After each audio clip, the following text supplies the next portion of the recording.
আসসালামু আলাইকুম প্রিয় বন্ধুরা, আশা করি সবাই ভালো আছেন।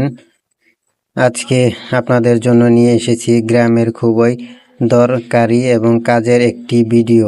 আজ আমি দেখাবো কিভাবে একেবারে কম খরচে হাতের কাছে থাকা গ্রামের উপকরণ ব্যবহার করে রান্নাঘরের বেড়া তৈরি করা যায় এবং রান্নাঘরে মেরামত করা যায়।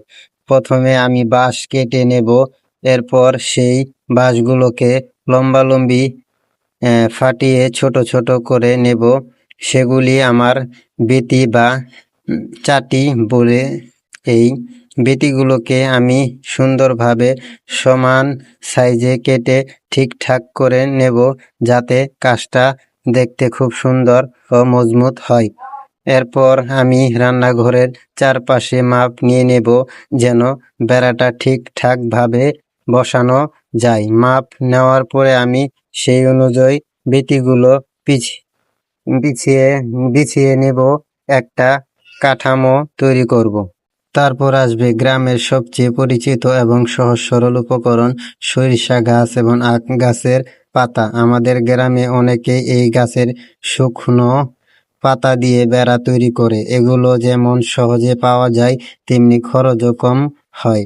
আমি এই পাতাগুলো সুন্দর করে সাজিয়ে বেড়িতে বসে বেঁধে মজবুত একটি বেড়া তৈরি করব। এছাড়াও কাজে ব্যবহার করব নারিকেলের দড়ি, খড়, শুকনো পাতা আর কিছু জায়গার মাটি দিয়ে ফাঁকগুলো বন্ধ করে দেব, যাতে বাতাস কম ঢুকে এবং রান্নাঘরটা নিরাপদ থাকে। আমাদের গ্রামীণ জীবন এই ধরনের কাজ শুধু সামগ্রিক নয় এবং পরিবেশ বান্ধব।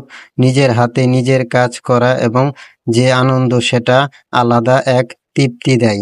তো বন্ধুরা, শেষ পর্যন্ত ভিডিওটা অবশ্যই দেখবেন। আশা করি আপনাদের জন্য ভালোবাসা এবং কাজের লাগলে, যারা এই ধরনের গ্রামের কাজ বা হাতের কাজের ভিডিও পছন্দ করেন, তারা অবশ্যই কমেন্ট বক্সে জানাবেন আপনাদের মতামত। আর যদি ইউটিউবে দেখে থাকেন, তাহলে অবশ্যই চ্যানেলটি সাবস্ক্রাইব করে পাশে থাকবেন।